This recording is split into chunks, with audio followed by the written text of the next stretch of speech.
Good afternoon, everyone. It's 4 o'clock, and I am calling the March Johnson County Library Board of Directors meeting to order. If you're able, please rise for the Pledge of Allegiance.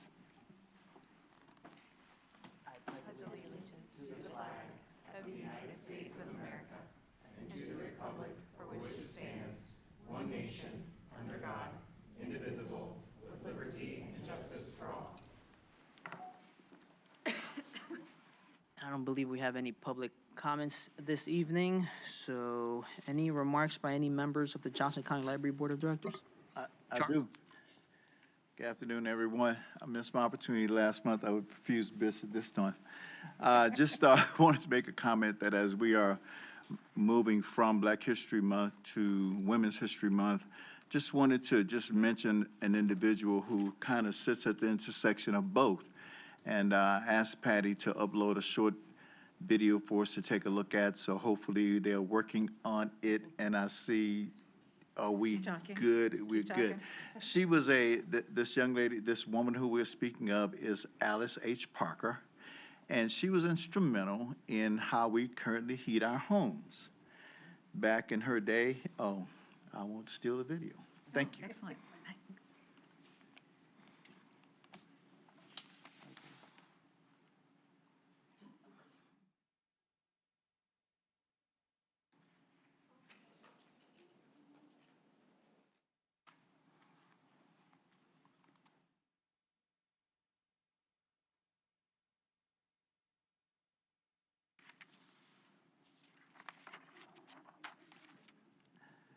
The value of this video is just so that, again, in a day and age where it's hard to get recognition and we see barriers to all types of innovations and things that happen in our world, that back in the 1900s, this young lady patented the way we currently, well, she was the pioneer for the way we currently heat our homes.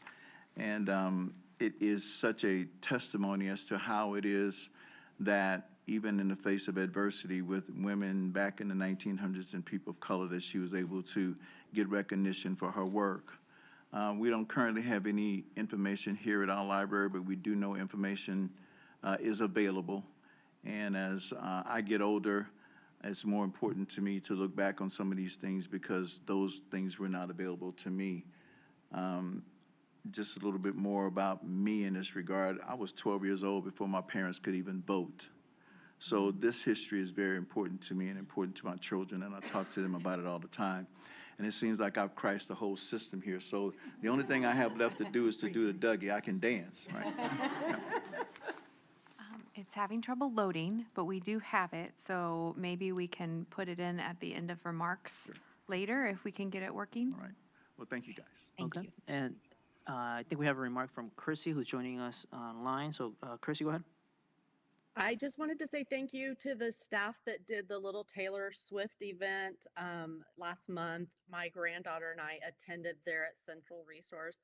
It was put together so well, and we had such a fun time. It was really fun to just be there with the people that love that library and use that library and just watch them interacting with the staff. And it was a really proud moment just to sit in the corner and watch everybody. So I just wanted to say thank you and make sure that they got some kudos from the board.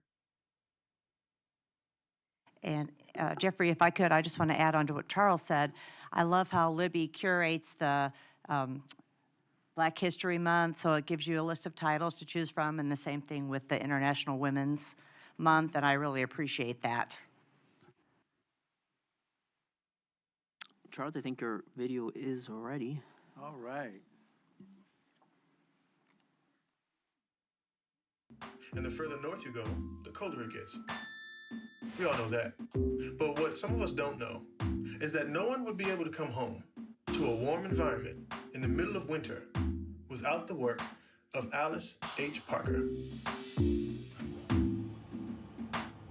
Before Alice Parker's invention, the common method of heating homes and buildings was a simple wood-burning fireplace or furnace. Aside from that being a constant hazard, a single fire can't evenly heat a large interior. In December of 1919, Alice Parker received a U.S.-issued patent for what she called the new and improved heating furnace. Not only was she the first to think of using natural gas to heat a building, but the concept of forced air and the thermostat are dependent on her design. There isn't much information on Alice Parker, so we couldn't find a confirmed portrait. But we do know that she received a certificate from Howard University, and she lived in Morristown, New Jersey when she received her patent. An African-American inventor whose work keeps us warm and safe every year. That was Alice H. Parker, and this is The Balance. Thank you. Well, thank you, Charles. I never heard the name Alice Parker, so thank you. Yeah, I hadn't either. I did a little research. Nice. Anybody else? Okay. At last month's meeting, I shared that my last meeting would be next month. I'm not going to seek reappointment for another term. And when I was saying that, I kind of got choked up a little bit, felt myself getting choked up a little bit. And it was weird because I had talked about it with Tricia, I had talked about it with my wife, I had talked about it with Commissioner Hanslick, and that didn't happen until I said it at this board meeting. And I think that's because that's when it felt real and it became real. I've really enjoyed the last 4 years serving on this board. We have some extraordinary people who have served on this board, but also just working with the library staff and everything that they do, and just learning the intricacies of everything that goes on behind the scenes to make this one of the best library systems in the country. And it's really important to me, and that's why I agreed to serve all those years ago when Commissioner Hanslick asked me. And that's why it was important for me to find an appropriate replacement for me as I was leaving the board. And I mentioned last month that I had recommended somebody to Commissioner Hanslick. She met with her, and she agreed that she's an ideal candidate for this board. And during last week's Board of County Commissioners meeting, they approved her, and she'll be replacing me, and that's Dr. Amanda Vega Mavic, who's a dear friend of mine, brilliant person, avid library enthusiast, lover, avid reader, and current member of the Johnson County Library Foundation Board. So we are so lucky that she agreed to replace me on this board, and I am so excited for the great things that she's going to do as a board of director. And she'll be president in the group, watching the board meeting here in the room next month, and then she'll officially start as a board of director member in May. So next, we have the Development Department reports. Shanta? Maybe? Yes. Great.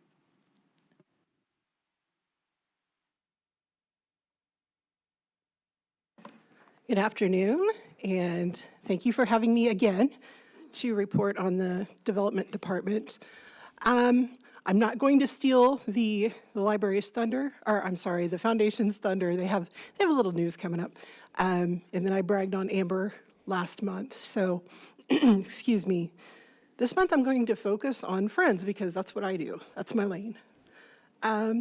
We are busy with advocacy, very busy with that work. I'm currently tracking 30 pieces of legislation between the state and the federal levels. So there's a lot happening behind the scenes. 99% of bills don't make it, for better or worse. So that's important for us to keep an eye on it, but we aren't necessarily going to be loud about it because we don't want to alarm people for no reason. Since I'm here as a representative of Friends of Johnson County Library, I'll give you a little more information on the state and federal pieces that we are tracking. A couple that you will hear about later today from Dave Ratney, the treasurer, is, House Bill 2745. And then there's also Senate SCR 1616, a concurrent resolution that we're keeping an eye on. We saw some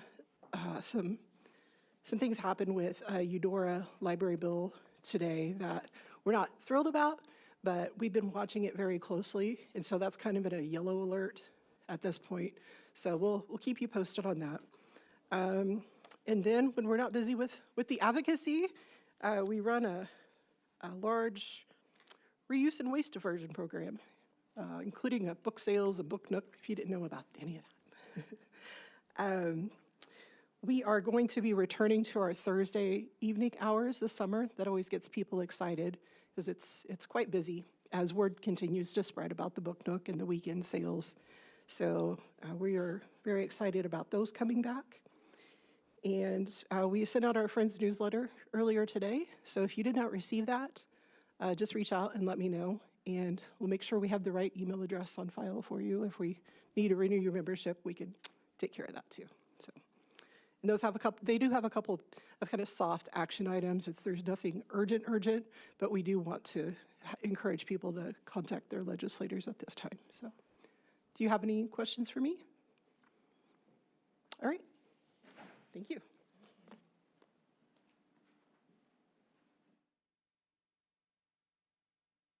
Okay, Commissioner Brewer, good evening. Do you have any comments? Good afternoon. Yes, wanted to share a few things with folks. I always start with what am I reading? So I'm actually refreshing myself because I'm leading the next my book club's discussion this month on this book, Ikigai. It is that's a Japanese term for life with purpose. And it's really, if you've ever been interested in understanding the blue zones around the world, right? And the things, what are the elements, what are the shared things that the blue zones have in common? And also just as we grow older, which I am every day growing older, life with purpose and really understanding that all things that we do, big or small, are important and have purpose. So if you have not encountered that book, I recommend it. It's a short read and it's really good. And then The Awakening of Miss Prim is the other book that I'm reading. I want to give a thank you to Adam Wathan and Scott Syme, who at the beginning of this month led me on an in-depth tour of Corinth Library and a firm understanding, sometimes seen as believing, of where we're at with what is now the oldest building in our system and what are foundational, and I use that kind of tongue-in-cheek, but foundational issues with the building and what we're doing to mitigate and try to maintain a level of safety in that building. And also just an understanding that that's really been on the library's, what I want to say, planning table since the last comprehensive plan in 2015. And the library, just like many of us at home, has diligently been identifying the cost, saving the dollars, and making sure that through the sale of a couple buildings and through the library policy that the funds will be there at the time that what we do with that library, the rebuild or of that library is happening. So I appreciated that time with both of them and gaining a greater understanding of what the needs are at that library. Also want to do a shout out and congratulations. Every year, Johnson County does an event honoring employees and recognizing work anniversaries at everything from 5 years to 45 years. And I don't know if anybody who was recognized yesterday is here today, but if you could raise your hand and we could once again say congratulations. You had a very vocal, fan club. And then I know at least one, and maybe there was two, but at least one library staff was recognized with an innovation award. And I know if that individual is with us today. I don't see them. Are they with us? They were here last month. Oh, okay. We recognized, yeah. Okay, Tricia Reitmeyer. yep, okay, you're right. And so anyway, so that was awesome to see. And then just a little bit update on County Board of County Commissioner. My highlight I'll share today is after today's board meeting, I'm one of 3 members who are part of the Housing Ad Hoc Committee. So it's myself, Commissioner Myers, and Chairman Kelly who make up the Housing Ad Hoc Committee. And so that's really looking at very focused, very action-forward responses as we think about our needs around housing, everything from attainable housing to transitional housing to shelter within our county of almost 640,000 folks. And so today we focused, our staff has done quite a bit of research around putting your assets to work. It's really, at the national level, it's really a methodology that a number of areas around the country have really taken a deep dive into at a very high level. It's a jurisdiction, in this case, a county, a city, a school district could do this, looking at all our agencies and all our departments and looking at all our parcels of land that might be owned by the county and buildings that are towards the end of their lives that may be owned by the county. And as we think about this, always keeping county priorities and needs at the forefront, but also evaluating that land and those opportunities for what could it look like if housing could go there, and what we could bring to the table with that asset. So it's something that we're doing as a county. That's something that, certainly library, parks and rec, fire districts, any agency or department of the county. I think that'll be part of a broader conversation as we move forward of being thoughtful about how do we evaluate all assets when we think of the priority around housing in this community, and how do we put our assets to work. So that's just the beginning of a conversation. Just wanted to tease that out a little bit for you. Thank you, Commissioner Brewer. And now we'll move on to our board council report. Mr. Logan? Thank you, Chair. I'm going to speak on 3 topics this evening. First being advocacy and the board's role.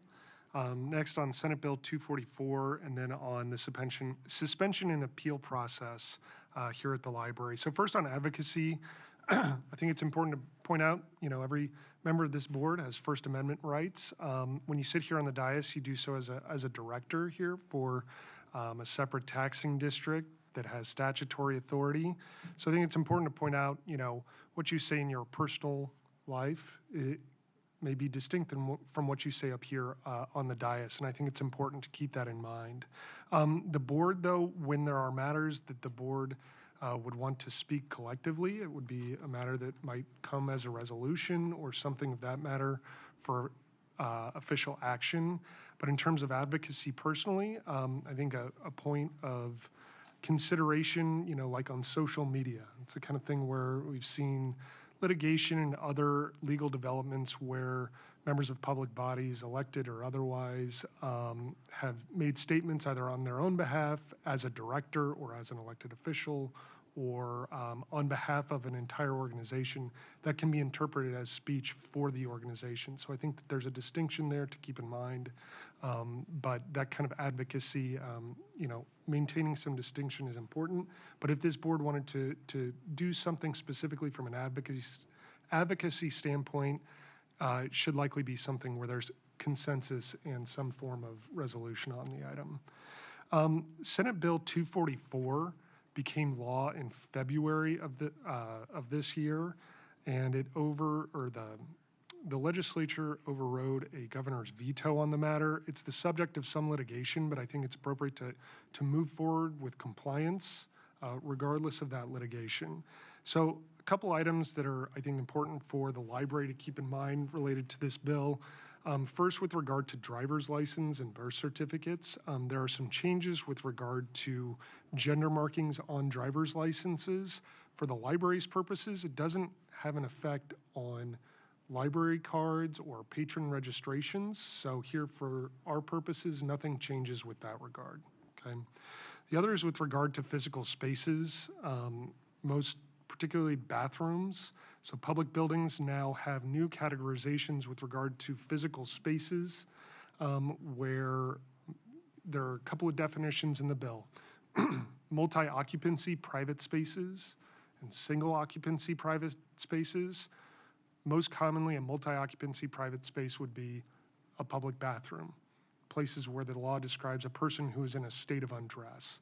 Those need to be designated as a specific gender space. So male restroom or female restroom at the front of the building would fall into that category. A single occupancy space would be a single occupant toilet room or a family restroom or changing room where it's a unisex bathroom that would be not designated for one gender, but in which, there are certain exceptions that might apply, like I said, a family or something of that nature.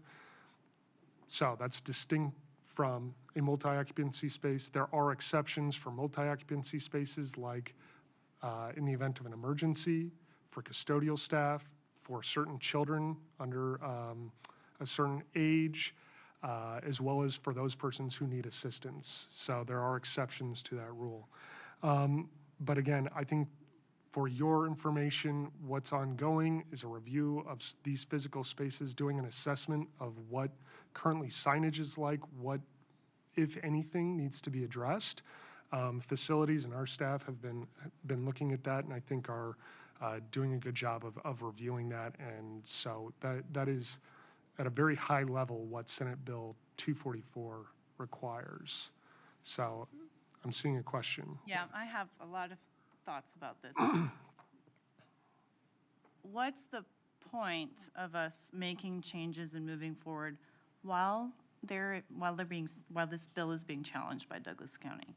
Do we have to, I'm just concerned about doing all this work for the staff, making any changes, when it might not, we might have to change again. What can we pause? Because I just don't know what the purpose of all the work would be. And before you answer that, though, are we making changes? Do we have any bathrooms that are multi-occupant, gender neutral? I don't believe so, but. No, we don't have any physical spaces that need changes. So there are no substantial changes that need to be made. With regard to your question about that litigation, in Douglas County, there is a challenge to the law. My understanding is that earlier this week, the judge in Douglas County rejected the temporary restraining order that would have, to your point, limited the effectiveness of the bill until there was a resolution. That the judge rejected that. So it continues, and I think that for our purposes legally, it's important to ensure that we're demonstrating that we're going to be in compliance with that. Do we know are there major changes being made? Countywide, or can we kind of get guidance from the county? And we've been talking with the county, and I think our county's facilities folks have been a great support with our staff and have been working closely. And so we've had conversation. I know those are ongoing. And so I think that will continue, just like with any other projects here that the library's having.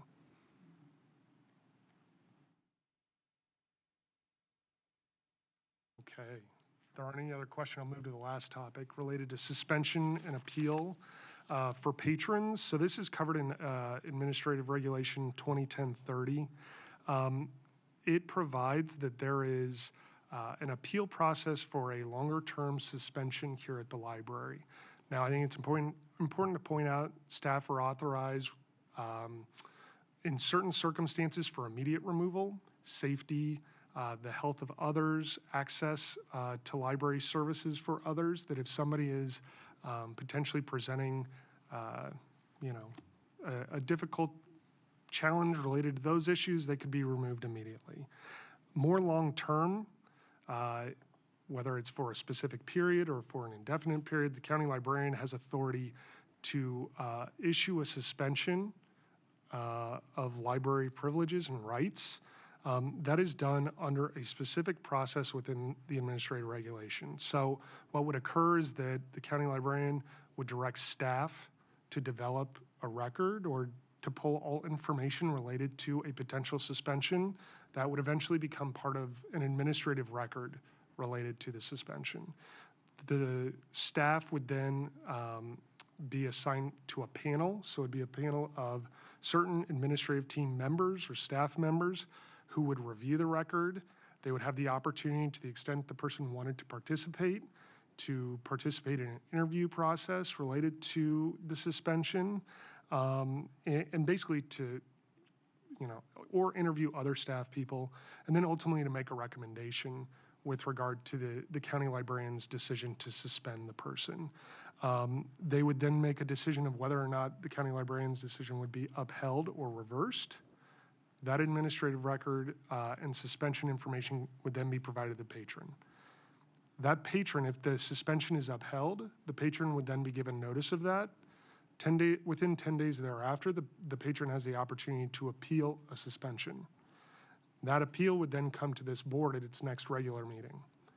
The board would then be asked to consider the administrative record. The person would be given the opportunity to present their position on the matter, and then the board would be basically given the opportunity to uphold or reverse the county librarian's decision on the basis or based on a standard of an arbitrary and capricious decision, basically whether or not if there was a clear error of judgment on the librarian's part, which is a fairly typical standard used related to reasonable judgment in an administrative proceeding like this. So that is at a high level the way in which the appeal process would work and the standard for suspension of library privileges. Happy to answer any questions. Quickly, so is there an appeal of the library board? What happens after that? They're from an administrative standpoint here for the library. What's their, where do they seek remedy if they don't agree with the decision of the board? They would have the opportunity to go to the court system for an. Then it would go to district court, probably. Okay. Yes, I think that's right.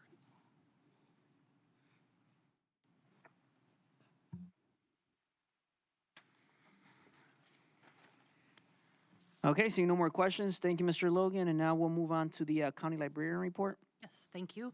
I'll invite Dave Ratney to the podium for the finance report.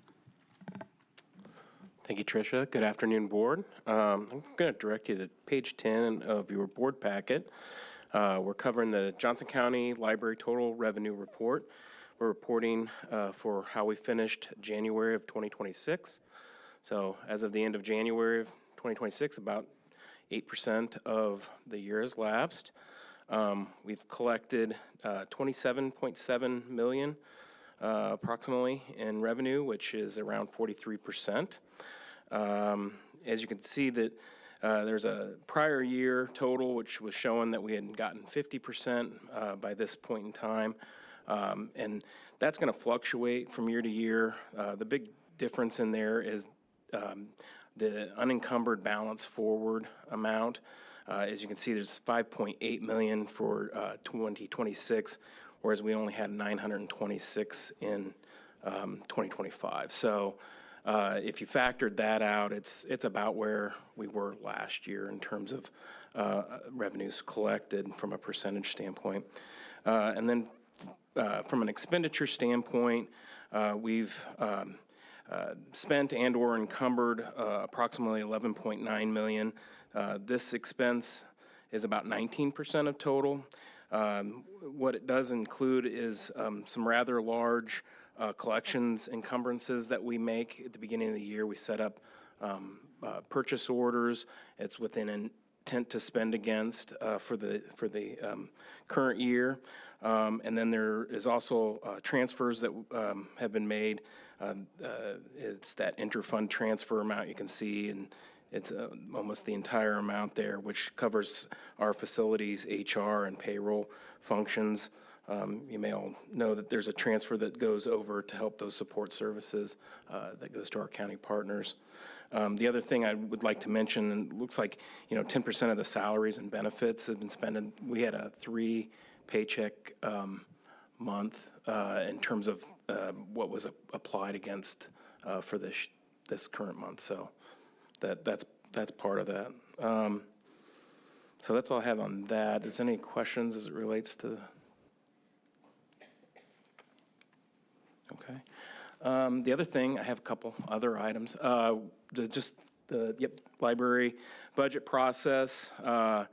We're in March, obviously. There's an item a little bit later in your agenda that just sets the table for the upcoming proposed budget for 2027. We'll be bringing a proposal back with more details in April. We have a budget committee meeting coming up later this month. I believe it's on the 23rd, so a couple Mondays upcoming.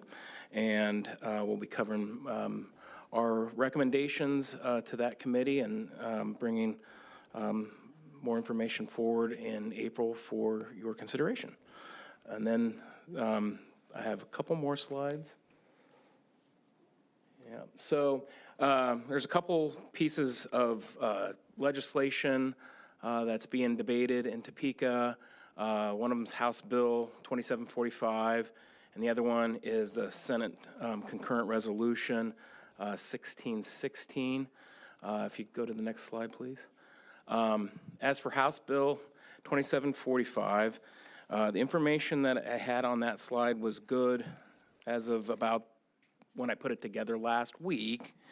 And since then, let's see here. The cap of 3% has been rewritten by the Senate, and it's part of their revisions. And they're looking at trying to institute like a consumer price index as the tax thing, which would probably have lower than 3%, as CPIU, for example, last year was under that. It was around 2.4%, I think. So that would have an impact there, and it being a little bit greater than that. The Senate also changed the 5% to 10%, so the amount of petitions increases on that. And then Senate is part of their proposal is wanting to go ahead and no longer exclude bonding and debt obligations, so that would be part of the calculation. And the tax increment finance districts, when those things come back onto tax rolls, would no longer be considered new growth. They'd just be new. I mean, they're adding back in, but they've been treated as if they've just been there all along. And then the Senate is wanting to reinstate that revenue neutral rate framework. So pretty much all of the information on that slide has changed. The fun part is what I just told you now may change yet and be changing as we speak. I only am getting information kind of in our rears here. So I stand for any questions on that. If you'd like to know more information, I'll try to either answer or get back with you. So. Yeah. Well, thank you. Yeah. And then the other bill. The Senate Concurrent Resolution 1616. There's been less changes on that. This one has a hard 3% cap on property tax growth.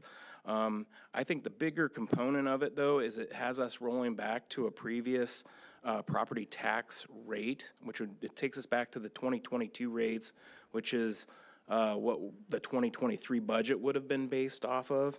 And then it puts a 3% on top of that maximum that could be put. So it's basically resetting that number. And then that 3% would be the hard cap going forward. That's a proposed amendment to the Kansas Constitution.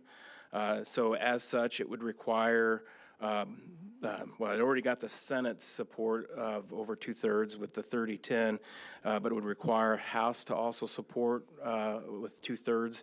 And then assuming that the House would be supporting that of 2/3, it would be put on the November ballot for this year. That's the one change that the House had made noticeable change that I could see as it removed it from going from an August ballot issue to November. And of the two, this one would be, I think, more significant in what it could do from a revenue perspective for us. So. Again, I'll answer or entertain any questions. I may or may not have answers, and I can always seek more information. So, yeah. just to try to help people understand, all the people that are watching, understand a little bit more about the impact. Can you just kind of break it down in really simple terms? Sure. The impact that could happen with something such as these bills being passed? Yeah, so the first one, the House bill, if you want to go back on that slide, the 2745, since that's not rolling back anything, that's kind of a here moving forward. Based on our projections, it was going to be a little over $1.6 million less, probably than what we had projected for the upcoming year. The Senate concurrent resolution, however, because it has that rollback provision, is more in the tens of millions of dollars in terms of what it does because of it going and moving back in time and resetting values. So, How does one dig out of something like that? well, it's interesting that you would ask. We've actually begun doing some tabletop exercises, our admin team and our department managers, where we're beginning to look at that in terms of what that would be and what that would do. But it probably has us, buying less. I would guess it's less library materials. It's probably less computers available to the public. It may have us having to modify our service hours and our availability to be open as much as we even currently are. We would probably have to pause even longer as positions become vacant. When we went through the Great Recession, that amount was a lot less than that, and we froze some vacant positions to stabilize things. It's not a pretty picture. I think we'd also have to probably roll back like our building projects. So things that we had planned to do, even if it's the preventative maintenance, we may have to triage a little bit what we choose to do, so a roofing project, if it's not, assuming we can patch, maybe we patch instead of replace. The carpet that's worn needs to last unless it's become a safety trip hazard, those types of things. And there would be a lot of work, I think, from a staff perspective to get to a $10 million amount. So, yeah, you're welcome. So yeah, fun times, and we'll see how things play out in Topeka. Yeah. Yeah, thank you, Dave. Thank you. I'll invite Adam Wathen to the podium. Hello, Adam Wathen, Associate Director for Branch Services. And this month, we did not give a report last month in terms of a departmental report because we had several executive sessions and we tried to clear the agenda for that. And so this month, I'm followed by two different departmental reports that will have our collection development report and we'll have the Maker Services report. And I'm giving you a report on annual statistics this quarter. And those are our 2025 statistics. Next month, next quarter, we'll return to our quarterly reports, as you've seen. So we gather annual statistics in January. We submit a report of those to the State Library of Kansas in early February, and this informs our National Library data sets and this annual report. So our gathering of data isn't complete until just before the February board meeting, and that's one of the reasons why we bring it in March instead. This year's report looks significantly different from previous years. Our Patron Insights Manager, Christina Auk, is now fully involved in our data gathering and our representation, and her influence on these reports is very welcome. She has made them stronger, more readable, and is helping us all understand how to do this better. So let's dive into the reports. The first page here shows our patron visits. You can see that physical visits have been consistent the last few years and have ebbed and flowed. Our web visits are significantly higher than in previous years, and you might remember that this year we launched a new website in 2025, by this year, which contributed to the growth in that web traffic. You can also see on the right-hand side of this page the number of library card holders and our program attendance, and both have increased in 2025. On the next page, you'll see our circulation report, and we show a slight decrease in circulation from 2024 to 2025, but it has remained in the range of total circulation that we've seen over the last couple of years. You can also see a continuing trend of you see that continuing trend of a slight decrease in that physical circulation and an increase in the digital circulation from year to year. And so those trends persist. The box on the right in this page, you'll see other ways that we interact with patrons, and we've bundled those together. We connect with patrons to provide service in many different ways, and all of these points of information are further developed when we do the departmental updates at the library board meetings throughout the year. On the third slide, you'll see some stories about our statistics. Our patron visits to our branches are enough to fill Arrowhead Stadium 24 times. Half of Johnson County residents are card holders, and we look at that a couple different ways. One is about households, and one is about individual card holders. And you know that sometimes a household will have multiple cards, and sometimes a household will have one for many people in the household. And patrons check out an average of about 30 items each annually for each card holder. In the boxes on the right, you'll see some other points of context, including our operating revenue, our staff FTE, our population served, and our volunteers. And if you remember, all of this data is based on a population that excludes Olathe Public Library, who serves the Olathe community. And finally, on our last slide, you'll see the libraries that we are benchmarking against. This list of libraries has changed from last year. Part of what Christina Auk has helped us do is develop a new set of benchmarking libraries which match our library service factors better than the previous list. And we've also included local libraries to benchmark against. And so we'll use this library set going forward. You'll see we're also still benchmarking against 2023 data. Last year I pulled 2023 data out of individual library reports, and this is the nationally reported statistical set. It's 2 years in arrears at the national level, and so we will move forward with 24 next year and keep that pace with our benchmarking. There's some examples of that we can see our changes in this from year to year, but we can't see these other libraries very well. So for example, in the programs per 1,000, where it was 4 in 2023, we've already seen that grow to 7 programs per 1,000 citizens. And in other areas of this, we also match favorably or compare favorably to other libraries. Do you have any questions for me about this report?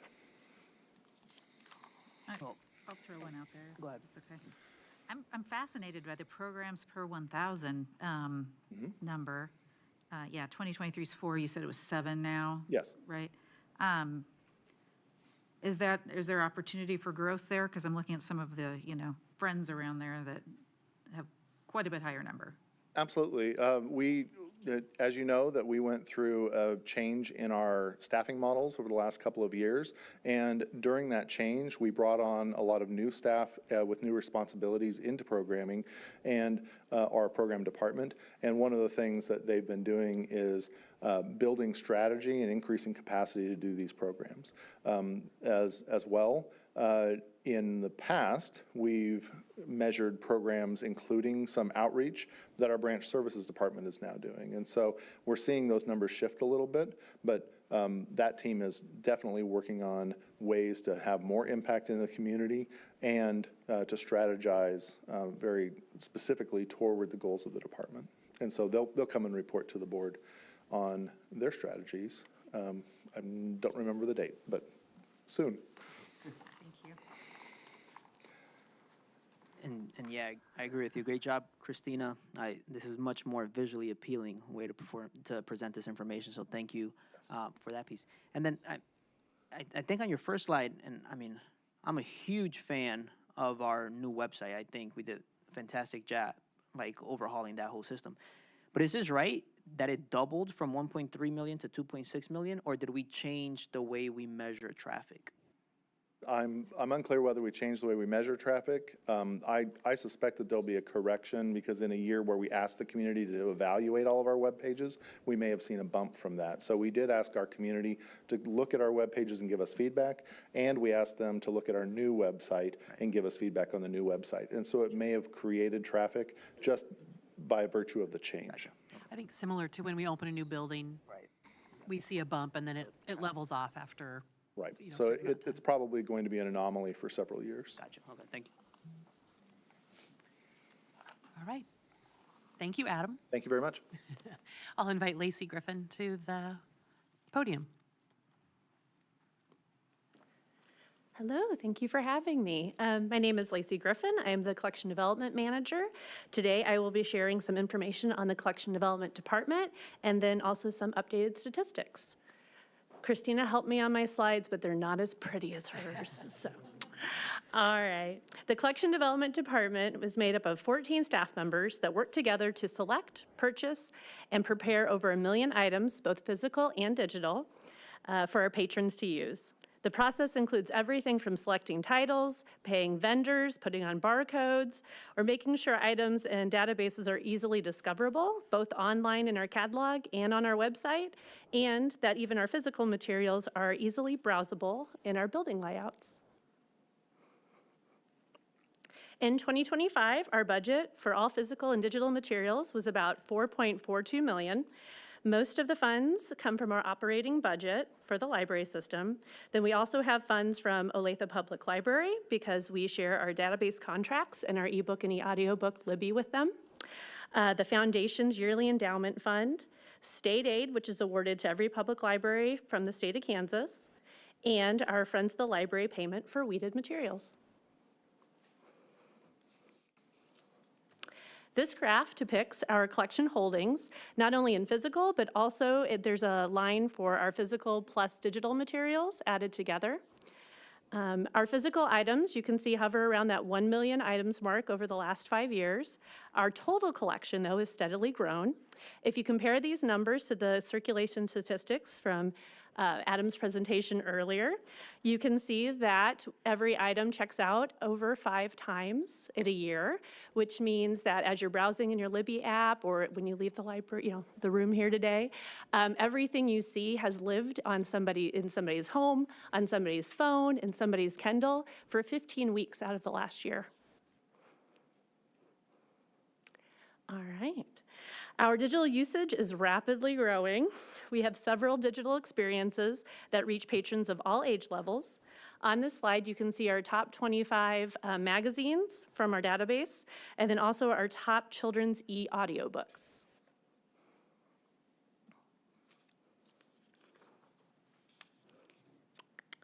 Our e-resources collection specialist also pulled the top 10 overall e-audio and e-books from Libby, as well as the top TV shows watched on Canopy. We are very popular in the British television genre. Father Brown is holding steady, if you remember my report from last year, and then we added in Pride and Prejudice this time.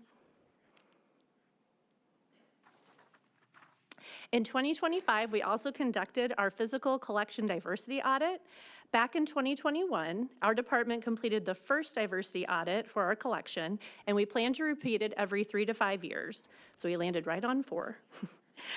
We used iCurate Inclusive Incremental evaluation again this year, so that way we were able to have comparable data between 2021 and 2025. This also, the evaluation also was performed by Ingram Content Group, which has one of the largest data pools. So they were able to compare our collection to other public libraries nationwide within their system.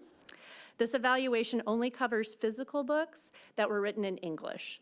So any of our world language collection, any of that was not added into this assessment.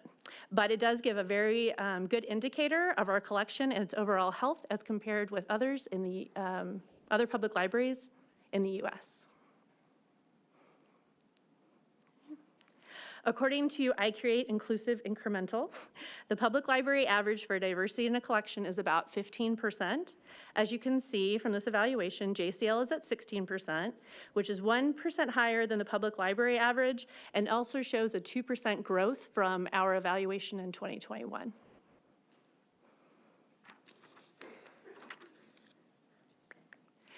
On this slide is the breakdown of the diverse categories that are included in this evaluation.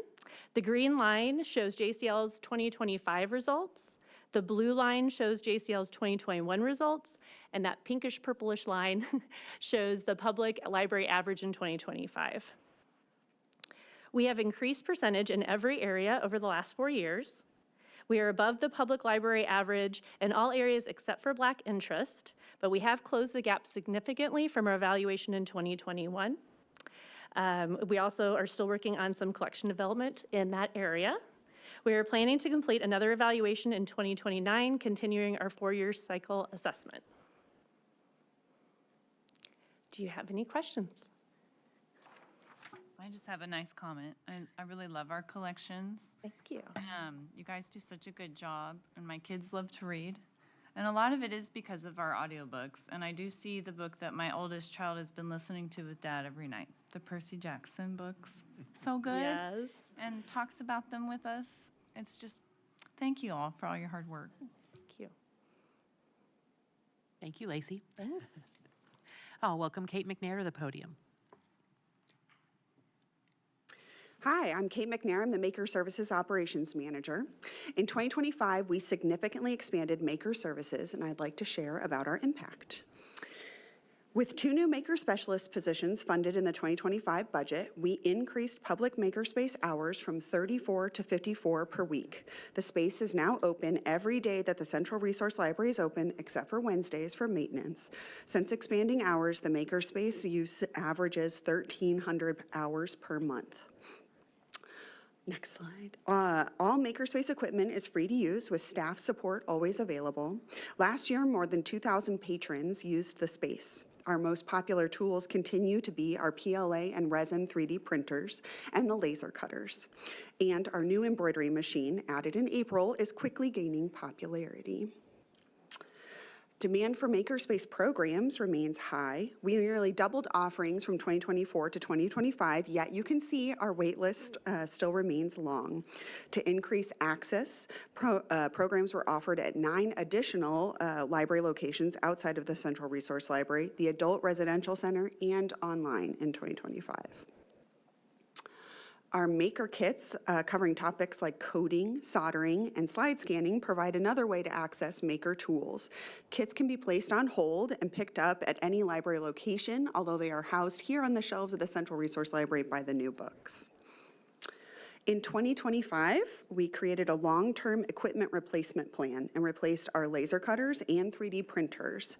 New additions to our equipment included a single-thread embroidery machine, a risograph, and slide scanner kits for checkout. Each year, we receive hundreds of positive comments from patrons about how Maker Services supports their creativity, learning, and small business goals. And last week, I received an email from entrepreneurs Anthony and Andrea that I'd like to share with you because it represents just one of the many stories that we hear about the impact the Makerspace has on Johnson County residents. Anthony and Andrea write, "We recently moved to the area, and as new parents to our 9-month-old daughter, we were in a season of figuring things out, both as a family and financially. We were looking for something that could be a creative outlet, but also a small way to contribute while adjusting to life with a new baby. When we found the Makerspace, it felt like an opportunity we didn't expect to come across. Having access to equipment like the laser cutters and embroidery machine removed a huge barrier for us. Instead of needing a large upfront investment, we were able to start small, just bringing in our own material and learning as we went. It gave us the space to try, make mistakes, and slowly build confidence in what we were creating. Through the Makerspace, we've been able to create embroidered beanies, custom patches for hats, sweaters, engraved watch bands, and most notably, our engraved binders, which have become our most popular product. What started as experimenting with different ideas turned into something we truly care about. From a few sales at local vendor events to selling our designs online, it's been incredibly encouraging to see it grow into something consistent. Because of that growth, we've been able to reinvest in what we're building and recently purchased our own laser cutter for home use so we can keep up with the volume of orders coming in from online platforms and local shows. More than anything, the Makerspace gave us the chance to believe in ourselves and try something that would have otherwise felt out of reach. It helped us develop new skills, tap into our creativity, and even connect with others in the community along the way. It's also shifted our perspective in a really meaningful way. This experience has shown us that there are different ways to provide for our family, ways that allow us to be more present, more flexible, and more intentional with our time as parents. Being able to build something like this is why while still being here for our daughter has meant everything for us. We're truly grateful to the Makerspace and the opportunities it creates for people like us. It's making a lasting impact on our family that we're proud to share. It's been really inspiring to watch Anthony and Andrea grow their skills and develop their business, Etched and Inked Creative Studio, and their experience is just one of the many stories that we hear each year. Their journeys reflect the broader impact of Maker Services, that Maker Services has across Johnson County, supporting creativity, learning, and new opportunities for residents of all ages. In 2026, we're going to continue to expand our maker kits to help reduce hold wait times. We're going to add laptops to support mobile computer-based programs in a variety of locations and improve accessibility with new height-adjustable furniture in the makerspace.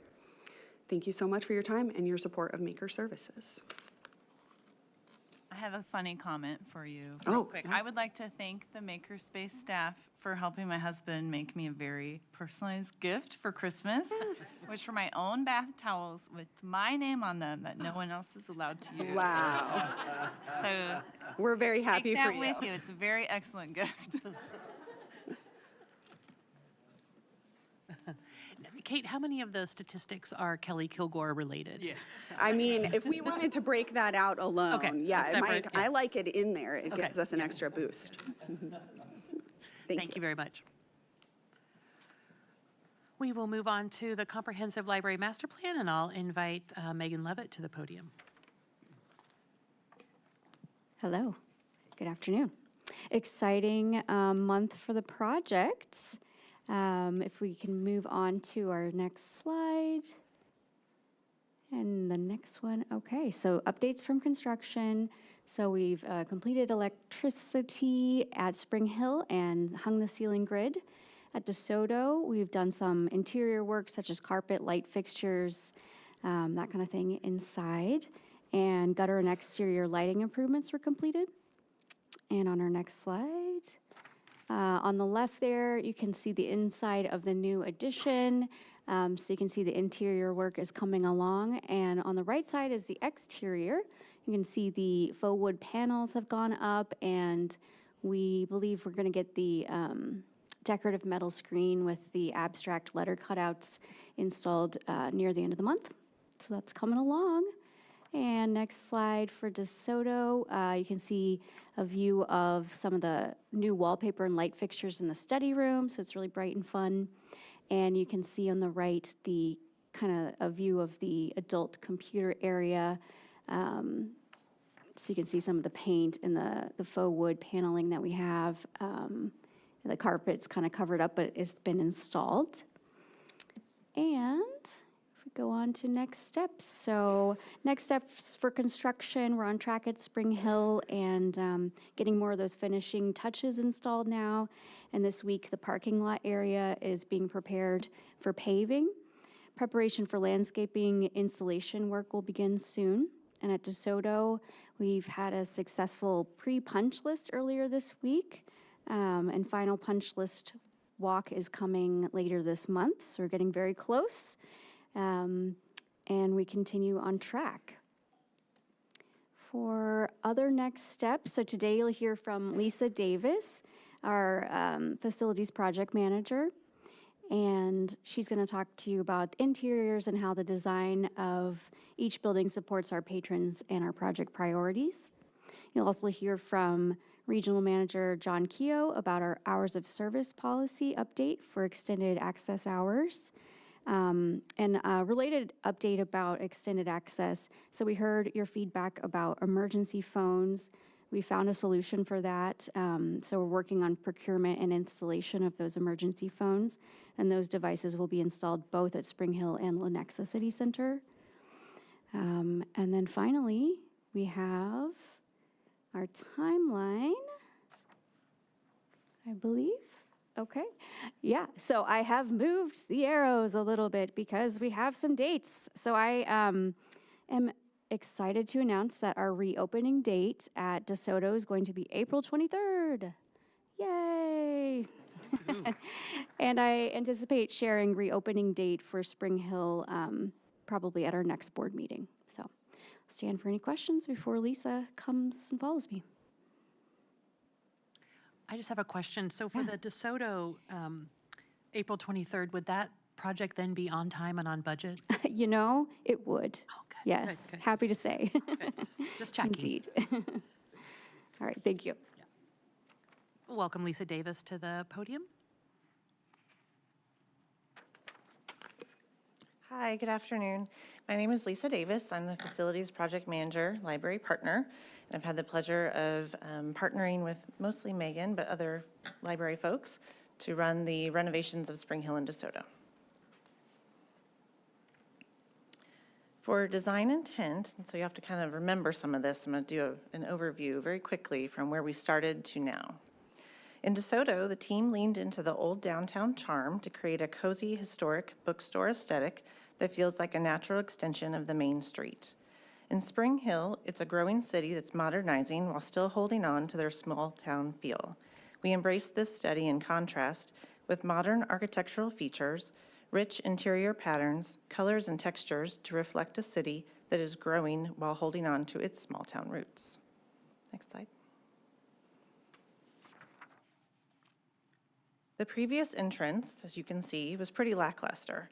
Signage was hidden by the overpowering roofline. The new front facade and entrance make the library stand out. Signage is elevated above the roofline. New lighting leads patrons right to the front door. Before, the entrance was hidden in the repetition of windows.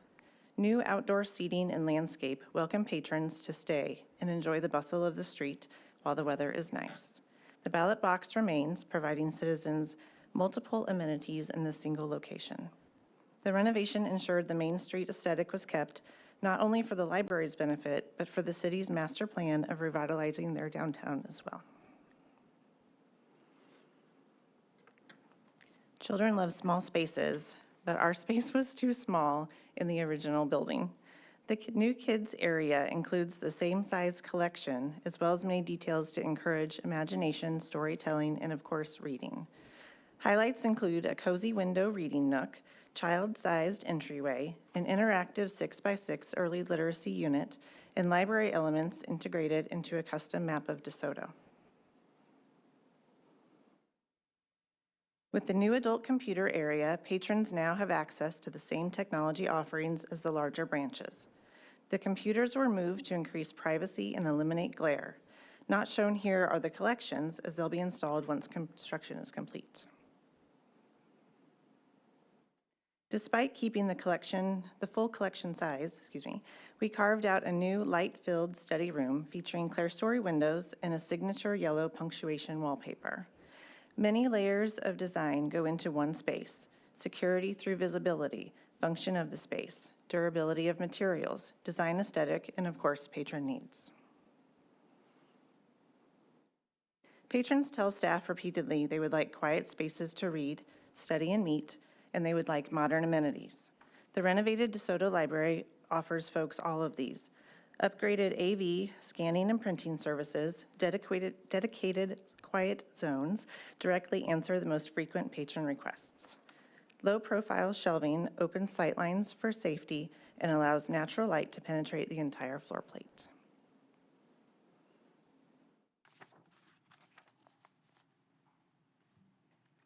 Patrons felt the library's original size limited the services they enjoyed, while staff struggled with inadequate workspaces.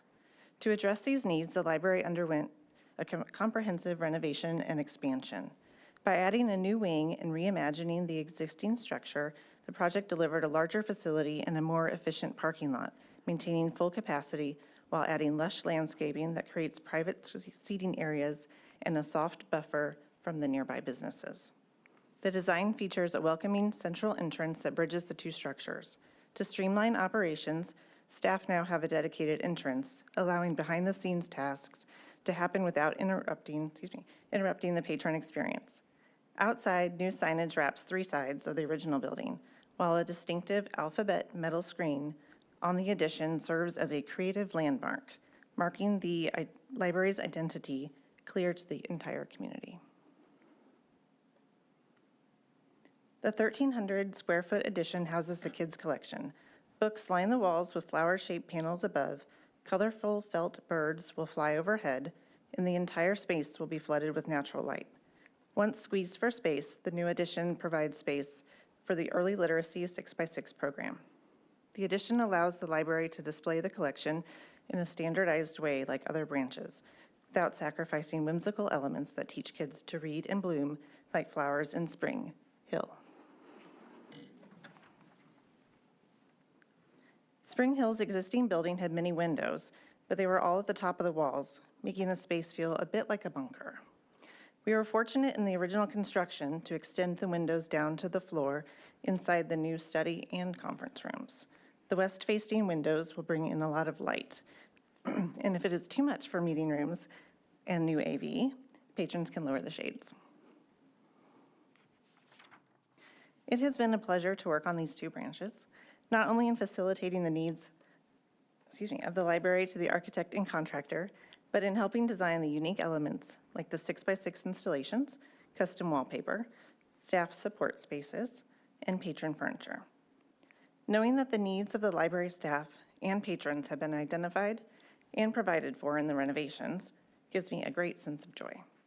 Thank you for partnering with facilities and entrusting us to execute library priorities to serve the communities we're in.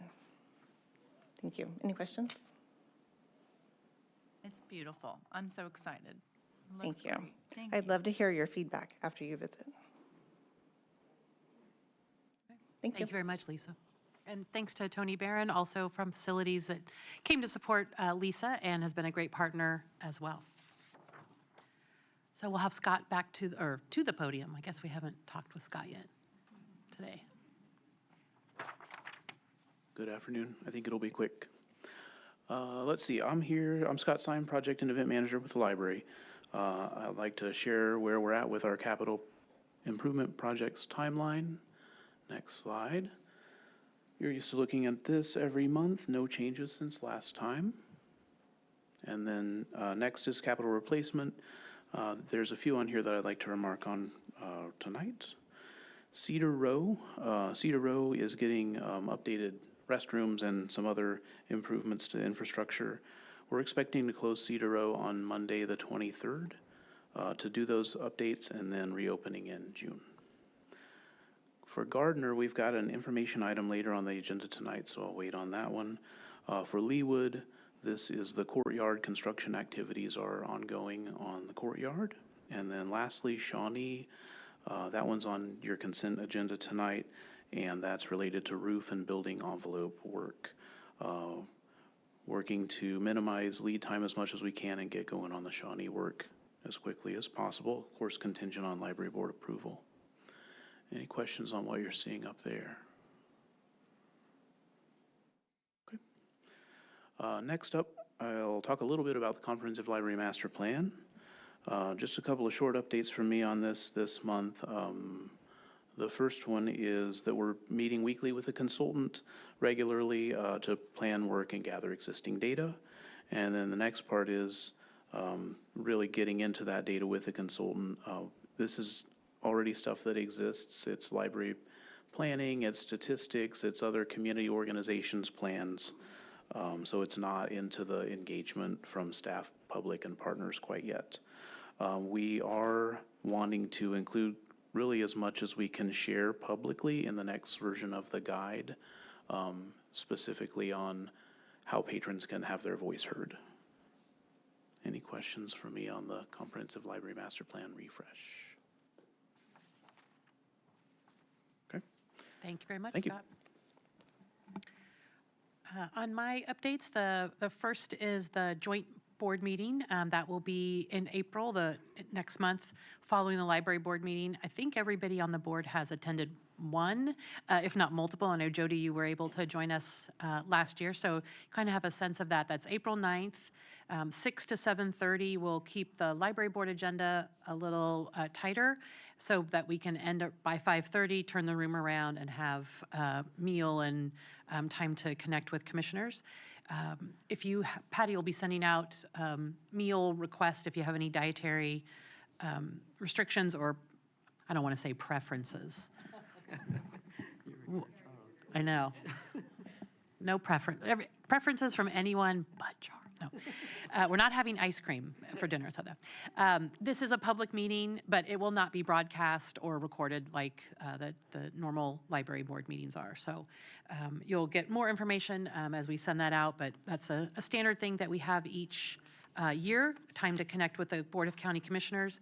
And we are putting the agenda together today, or in the next week. In previous joint board meetings, we've always covered the comprehensive library master plan and updated where we are, and so that certainly will be on the agenda, as well as probably Corinth discussion and updates on some other work that the library is doing. So you'll see that agenda soon. And then we have two staff reports. So the first is Deb Tillotson. I'll invite her to the podium. Hi, my name is Deb Tillotson. I'm one of the branch operation managers here at Central and Oak Park branches, and today I'm going to talk to you about our Community Connections pilot, which is happening at the Central Resource Library through 2026. So what is Community Connections? So this is a dedicated space for our community affiliates to connect and meet with patrons, which we find we often have that overlap of library patrons, and then some of our partners are also talking to the same people.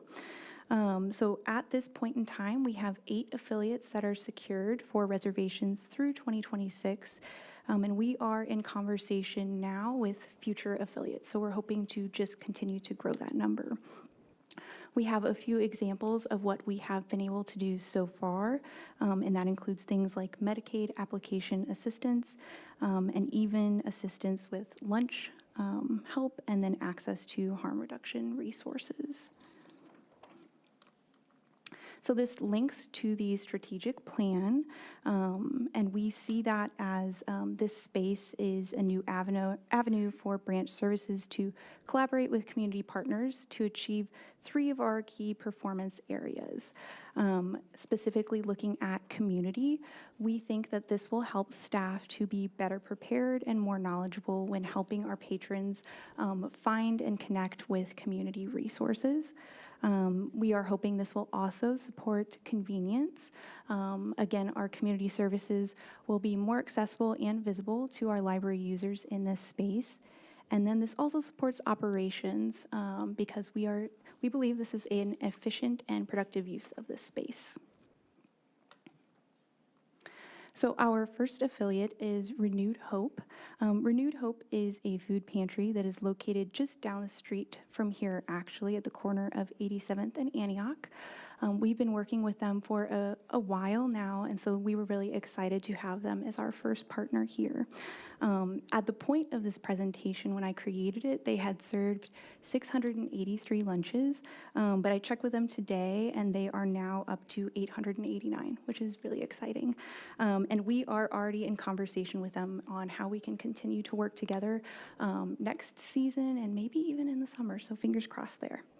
And I spoke with Pastor Ben Williams, who is with Renewed Hope, and the quote there, which I think really encapsulates what we are trying to accomplish with this space and really building a space so that people feel like they know where to come and who to come to when they are looking for help. So we do know that this is a pilot. So with any pilot, we will be collecting data and evaluating that continually through 2026. So we will specifically be looking at satisfaction of our community partners who are using this space, the number of patrons that we are able to serve, patrons who become new library users through Community Connections, and then we are also talking with our staff to make sure that they are gaining more knowledge and offering those resources. We plan to do this through surveys, patron counts, and then meetings along with statistics gathering, and that has already started to happen.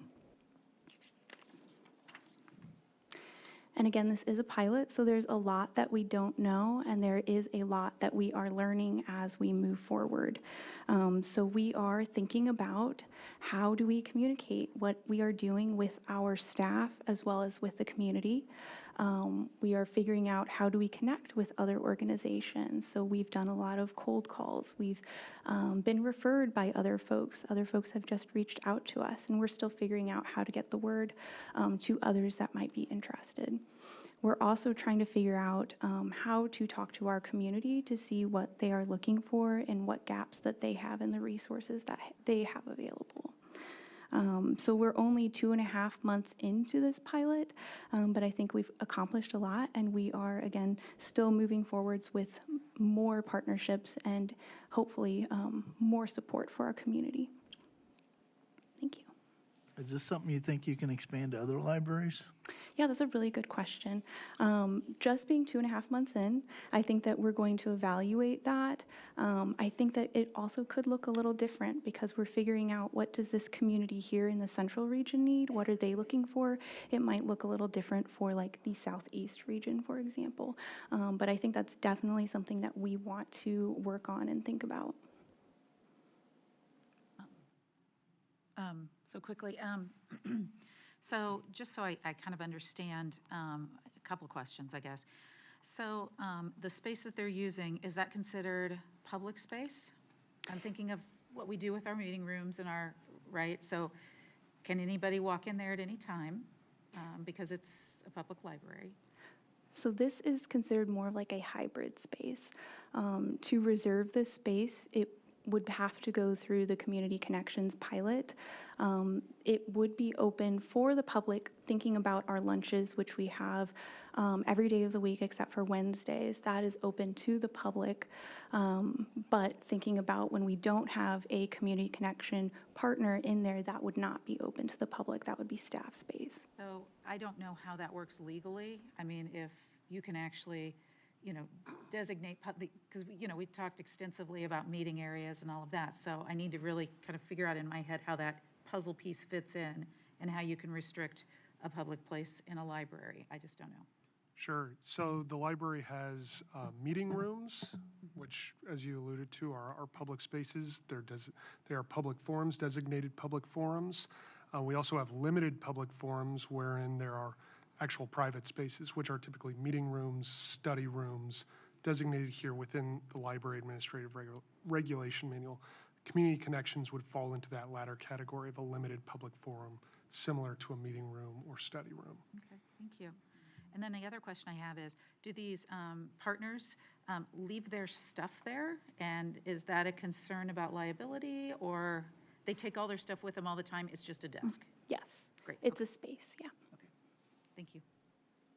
Thank you for this. I feel like this is, I've been wanting something like this for so long. I think it's very clever to partner with these organizations and bring them to these patrons. There's such a need here at Central.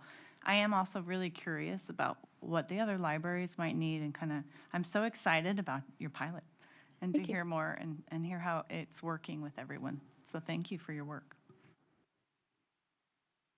We'll have probably I don't know if it's a 6-month or in 6 months from now, we'll have another update. As Dev said, they're just 2 months in.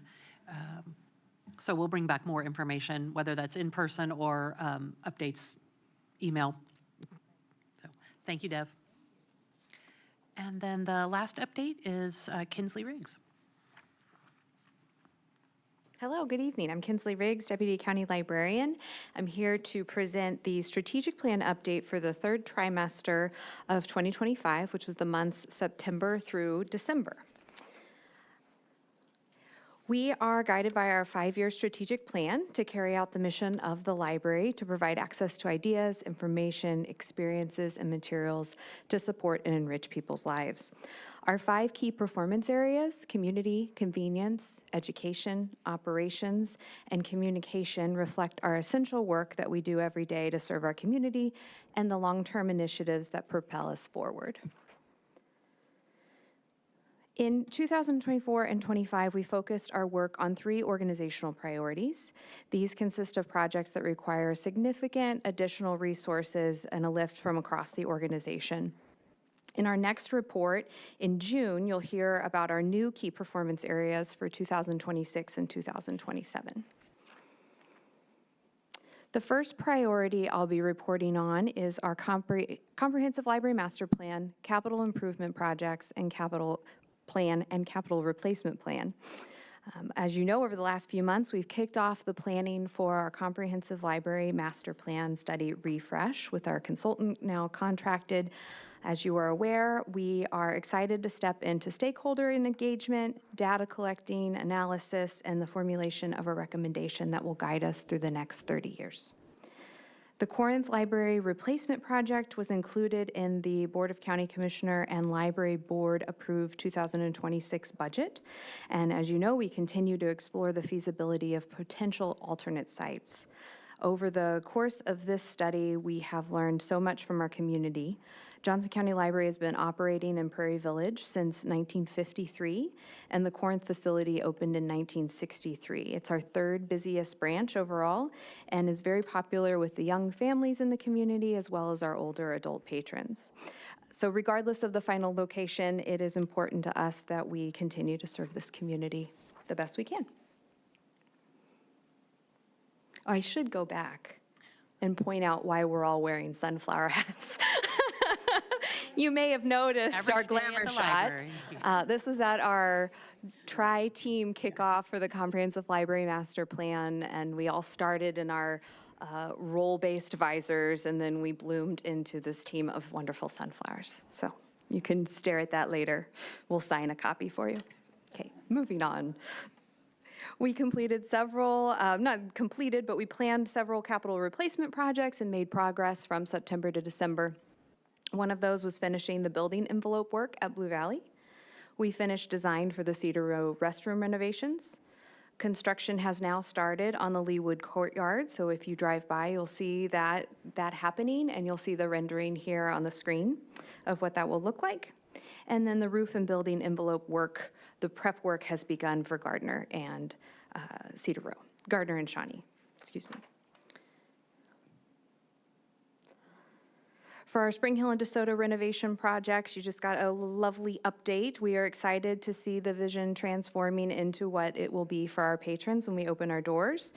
These reopened, improved, and expanded spaces in the case of Spring Hill are very important to our community, so we'll be excited to give them access back. We will change focus to our next priority, which is our organizational redesign, specifically our branch services department.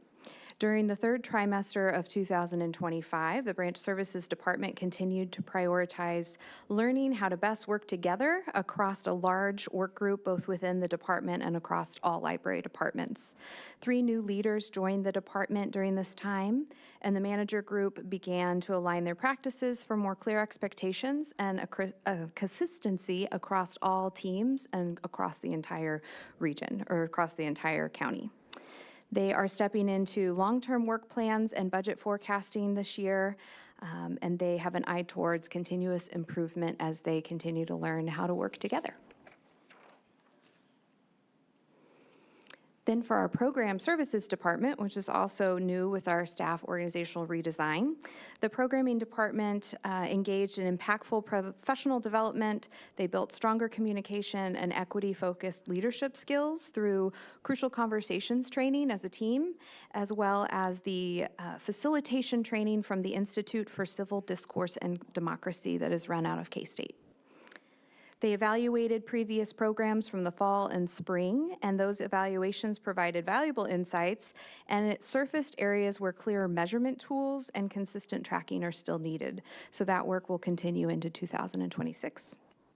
The department is kicking off 2026 with an annual work plan, a new and exciting partnership with the Kansas Leadership Center that is for some internal development and learning, as well as learning for the community members that are involved with Race Project KC.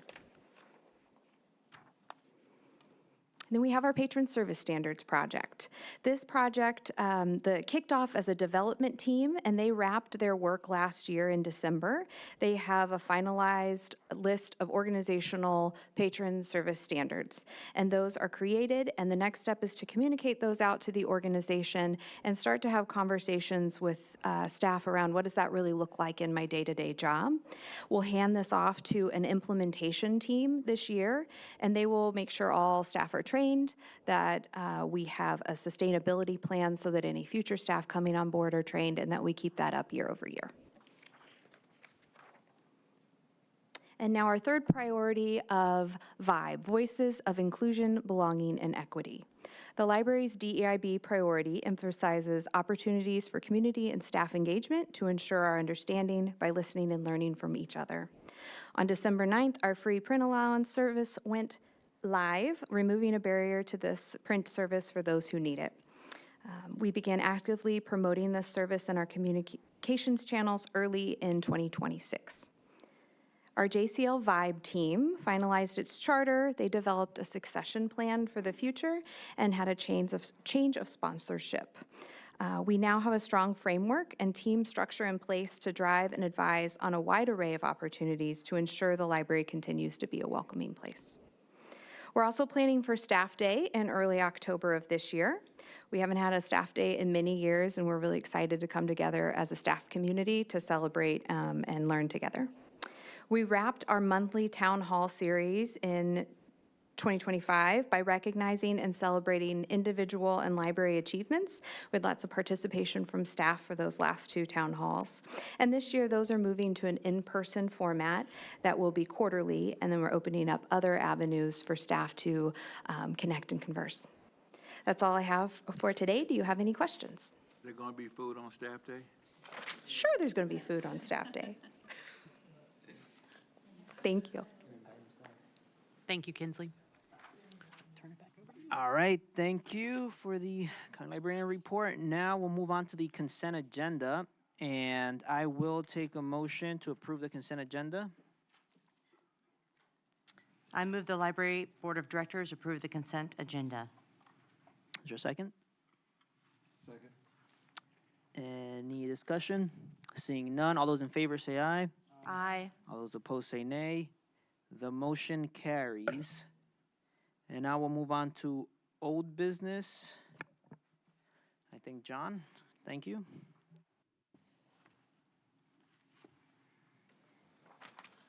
Good evening. So we are bringing back to you consideration of updates to ARM 2010-10 hours of service. This was brought in January as an information item, and based on robust discussion and feedback at that meeting, we have made several changes to what was presented at that meeting. Primarily, the biggest things to highlight is that we shifted staffed hours to add a second staffed evening at Spring Hill. So there will now be staff on site on Tuesday and Thursday evenings. And so we will have another morning of extended access. And we have added a definition of extended access to the policy. So we are bringing this back tonight for consideration of action. Are there any questions?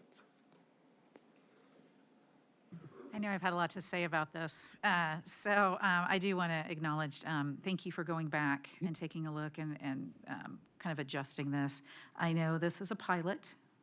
And I know, speaking with Tricia, we're going to get updates, probably the first one 6 months down the road after this implements. So I'll be really curious.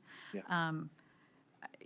There were a few things I like to say about this and just kind of reiterate from, I don't know, the past 4 months or so, that, my concerns about having a non-staffed period of time. I want all of our libraries to have, equal opportunities with our amazing, amazing and talented staff people. So I have had many reservations about non-staffed hours during the day. Want to make for sure our Spring Hill community is, well served.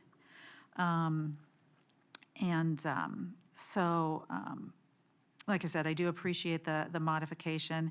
We'll take a look and see how it's working, right? If nothing, we're agile people, right? So I do, want to acknowledge too, concerns about, in this digital time that we live in and AI all over everything, just the importance of having human contact.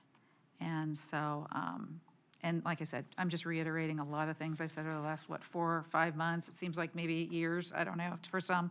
So, but I do appreciate this modification. I appreciate and I will support the pilot of this with the modification, and with the understanding that we're going to be taking a look at this, keeping a really close eye on it.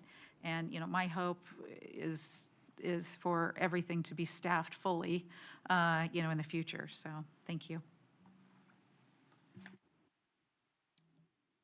John, I just want to say thank you for going back and hearing the concerns that different library board members had about this and kind of addressing those in how you are presenting this at this point. Like Jody, obviously, in the ideal world, I too would prefer that the library would be staffed at all hours is open, but I understand that the alternative here would be to just be closed during those times. So this extended access pilot will allow us to open the doors and allow for more accessibility and access for folks, especially in this community.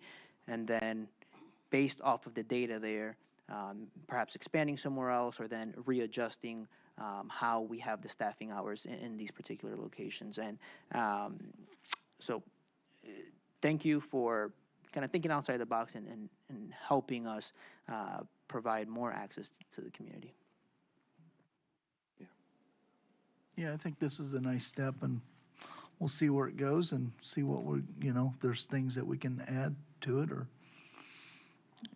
as time goes on, whether it expands to other places or anything like that. But I think this is a nice step just to check it out. I know we've talked about that on the board for several years. So, and like I said, it's a pilot, so it may be scrapped in 3 months, or we might decide it's a good thing. So. I'm going to add my thanks to the continuing listening and flexibility as you guys, as the policy recommendation pilot has evolved. Just had a question. When you did this in Lenexa, what was the communication with public safety, just so that folks are aware, and what's the plan with public safety in Spring Hill, just so that public safety is aware? So we have our Tad Twidwell, who's our physical security. I know that he, for the Lenexa and for Spring Hill and for DeSoto, because we may roll it out there if it works great at Spring Hill, he's been in touch with first responders and emergency responders and law enforcement. We also, in Spring Hill specifically, one of our regional librarians is participating in the city of Spring Hill has a leadership program. She is participating in that along with their police chief. So she's been talking to him about it, and he says he's really excited. So there's been a lot of communication with first responders, emergency responders. They know what's happening. They know the hours that it will be, and they are prepared to be able to respond when staff may not be on site. And yeah, it was a lot of research. Tad did a lot of research. The project team did a lot of research. Other organizations that have similar systems set up. And of course, like your feedback about the emergency phone. Yeah, security is something that we want to make sure we get right, and I think we've got it. That's awesome. So with that, will they have, in order for first responders and emergency service and law enforcement and stuff to be able to respond if there was a need, do they then, since you already do this with at least the entryway, right, of Lenexa, does law enforcement then have the ability to key in the same way that patrons who have signed an agreement key in? I don't know. They'll have access. In worst case, there's the Knox boxes that are on every sort of public commercial building that first responders can open, and there's a master key to get in there as well. Thank you. Yeah.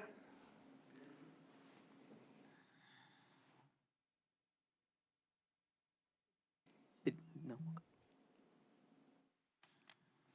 Any other comments or questions on this issue?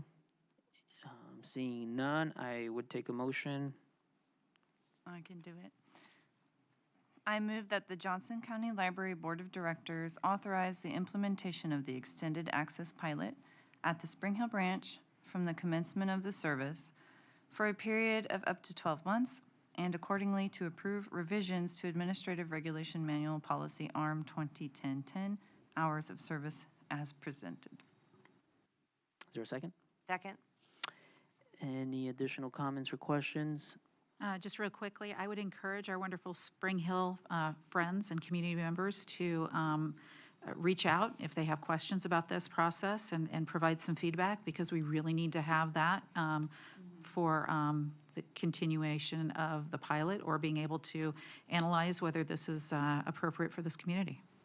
Yes, definitely agree with that. Thank you, Jody. Any other comments or questions? Seeing none, all those in favor say aye. Aye.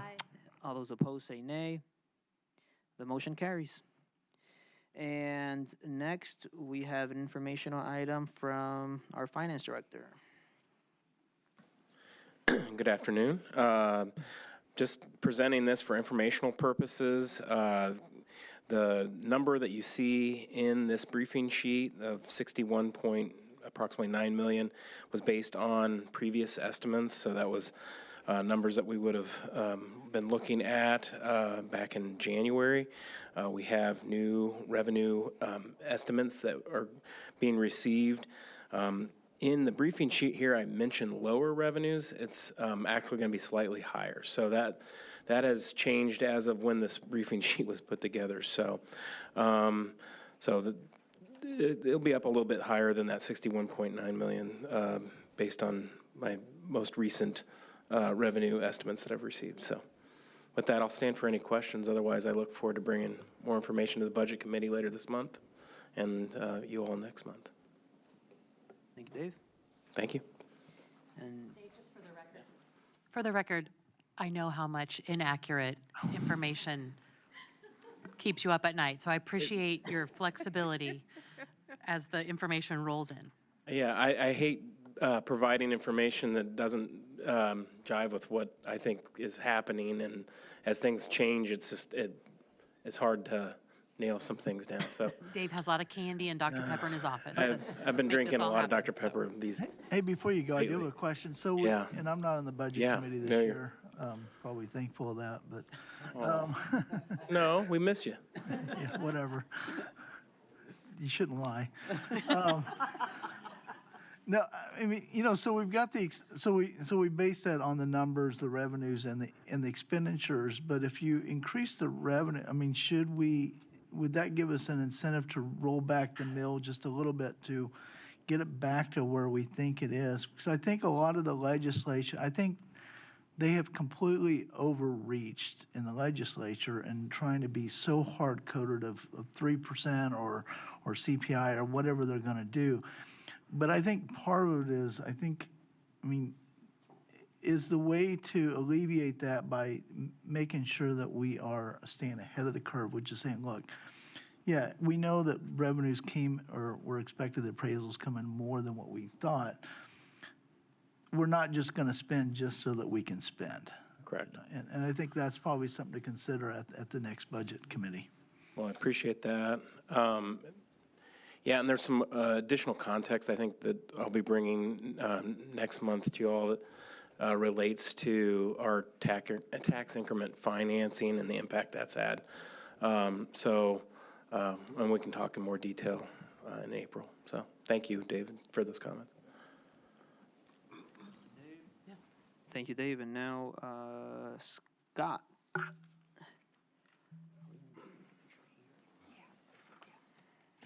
Hello again. Quick one on, let's see, Gardner and a request for temporary closure. This is informational this time. We're presenting it close to the contract for the roofing and other building envelope improvements, because we wanted to try to make sure that you all saw that we'd be coming with a closure at some point to do the roofing tear off and the replacement, and then improvements on the interior of the building. So no action needed from you tonight. We are forecasting right at the moment that the closure is between August and November. And then as we get more details on the work that needs to happen inside, we'll be able to bring you back a tighter estimate. Any questions on this one? Okay, thank you. Scott. Now, next on our agenda is executive session, but before we move into that, I think we have a presentation by the foundation. Is that right? Yes. Let's do it now. So we'll go ahead and do the photo now. And before executive session, yeah. Oh, okay. Yeah. Yes, the Johnson County Library Foundation. Where would you like the board to stand? Okay. Outside this room? Yeah. It's a big check. Do we recess? Do we just stay? Step out there and Just then step come out, back in. right? Yeah. Then we'll make the motion.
Whenever the legislature actually wraps up.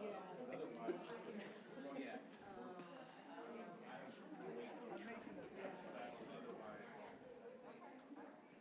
Okay, and thank you to the Johnson County Library Foundation for that generous big check. And next, we are scheduled to move into executive session, and I will take a motion at this time. I move pursuant to KSA 75-4319B2 that the Board of Directors of the Johnson County Library recess into executive session for a period of 15 minutes for consultation with the Johnson County Library Legal Counsel that is deemed privileged in the attorney-client relationship. The subject of the executive session will be patron conduct matters. Those attending the executive session shall include the members of the Library Board, Johnson County Librarian Tricia Sulentrop, Deputy County Librarian Kinsley Riggs, Associate Directors Adam Walthen and Bennett's Sons, Sons, and Library Legal Counsel Andrew Logan and Sophia Dominguez. The Library Board will reconvene in this meeting room at Well, first, do we have a Second. second? Okay, any discussion? Seeing none, all those in favor say aye. Aye. All those opposed say nay. The motion carries. The Library Board will reconvene in this meeting room at 5:58. Trish, I get to keep this, right? I think so. I may just take it with me. Jeffrey, terrible. We already learned that you guys can't do anything to people in the library. I can call Chris.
It is 5:58, and we are returning from the executive session.